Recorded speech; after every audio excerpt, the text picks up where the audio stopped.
So it used to be that the level of loyalty that a customer had to a brand, I mean, it used to be pretty high. You know, you have your devout Toyota buyers, you had your devout Honda buyers. But I think I've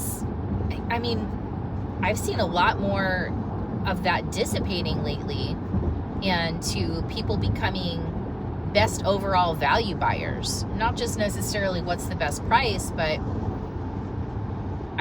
what's the overall best value. So how do you combat that if you're at a brand that isn't an overall best value? I think you need to, there's a couple of things, right? Because if it was all about price, like Yugo would still be in business. You know, I heard they're trying to make a comeback, but anyway, it's not all about price. And I think we are the worst offenders. We as salespeople in the car business, we are the worst offenders of that, thinking that it's all about the price. Now, I will absolutely agree that the loyalty to one brand or one OEM over another is definitely dissipated over what it was, 15, 20 years ago. But at the same time, what have we done to preserve that? Right? Like, what have we done as a store? What have we done as brands to really preserve that loyalty? I have a point. Hang around. So I know there's nothing, we can't go back in our time machines and correct what we did 5, 10, 15, even years ago that might cause a customer to move away from us as their preferred brand or preferred store. But they're still in our book of business, right? So we have to be thinking about what we can do to earn them back. So this is where having a good CDP in place actually really helps you. Because if you're going to start looking at the cost of acquiring a new customer versus the cost of keeping the customers you already earned their business once over, you're going to find fairly quickly that it's going to be a lot cheaper to try to get the business back from that customer you've already done business with. Good or bad experience, it doesn't matter. So how do you do that? Now, most of us, and I would say probably 80% of the GMs that I've talked to, are so very certain that their salespeople are digging in to find repeat. 100% of their salespeople are digging in to find repeat and referral business. I mean, and I did a post about this the other day. You really need to take a good, honest look at how you pay them.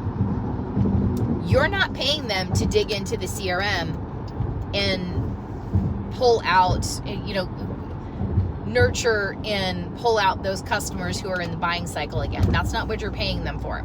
You're paying them for selling a car right now today and making the most possible profit off it that they can, right?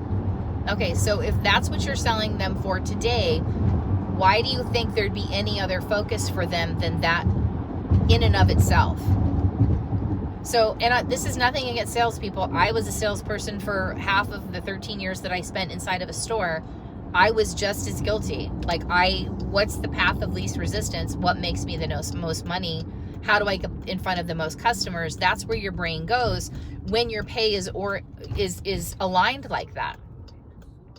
So from the GM and a dealer principal level, you have to think, how can I make the most efficient use of my marketing dollar and help my sales team get as many opportunities in front of them as possible?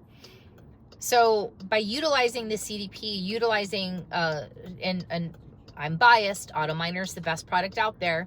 By utilizing something by AutoMiner and letting our team take the heavy lift of doing the initial email, text, and video campaigns to your customer database after we've made sure they own the car, they're at that address, they're at that email, they're at that phone number, then you employ your BDC to make the phone calls and bring in the customers so that then your salespeople have a body in front of them to sell a car to.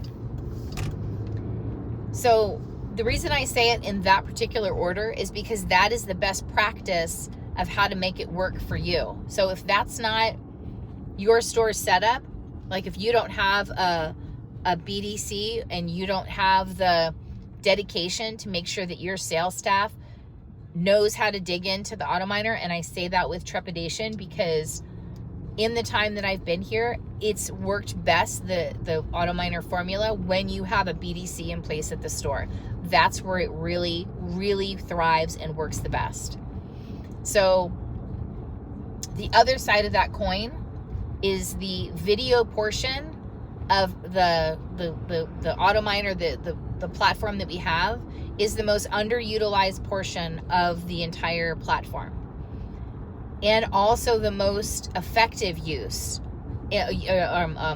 strategy inside the entire platform. So I highly recommend, if you do have AutoMiner in place at your store, that you ask questions about to your AutoMiner rep, what is the most effective video? What are the most effective videos that you've seen go out so far?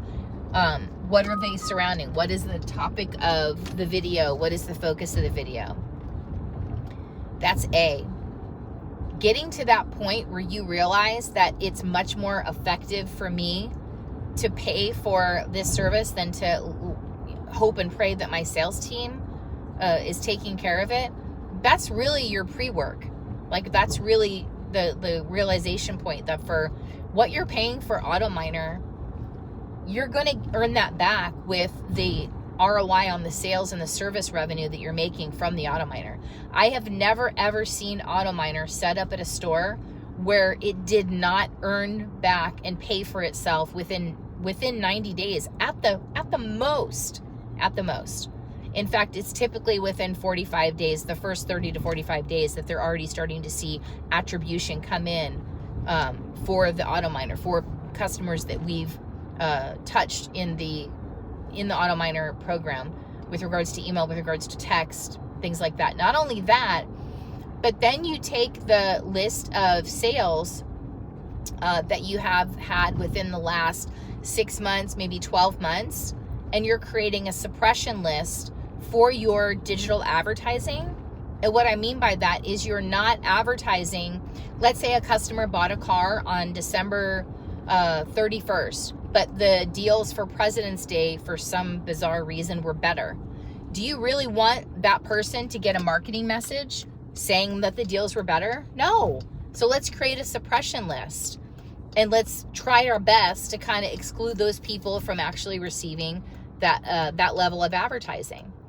It's not perfect by any means, is it perfect? But it's going to very much tune the efficiency of your marketing dollar to an extent that you have not been able to tune it before. Just using Signals, and Signals is great. I have nothing against Signals. It absolutely should have campaigns set up with Signals, especially VAs, blah, blah, blah, blah, blah. But using the suppression list, using the data from the AutoMiner to market effectively, where you know that you're lacking maybe in your sales, and utilizing the different tools that we have with Pure Cars. I mean, there's just honestly, like, everybody's just fighting for the number 2 position out there. But, and I know I'm biased, but I mean, if you're in the automotive industry and you don't have a toe into the Pure Cars pool or the AutoMiner pool, like, you're just doing your own business a disservice at this point. So, sounds like a 10-minute plug for Pure Cars and AutoMiner. At the end of the day, do what's best for your business. But if you don't have AutoMiner, you're short selling your entire sales team and your store. Thanks for watching.